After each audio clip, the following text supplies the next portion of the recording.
Steering തിരിക്കുന്നുണ്ടോ? എടാ മുന്നിൽ car കിടക്കുന്നു, സൂക്ഷിച്ച് ഓടിക്കടാ. നേരെ ഓടിക്ക്. സ്റ്റിയറിംഗ് ഊരുമല്ലോ.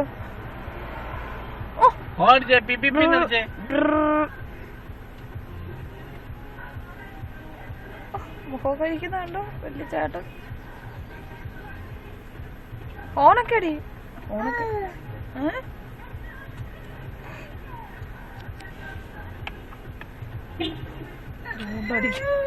ഓണടിക്കണമെന്നേ പറഞ്ഞു. ഓണടിക്കണമെന്നേ അവനോട് പറഞ്ഞുള്ളൂ. എന്തിനോ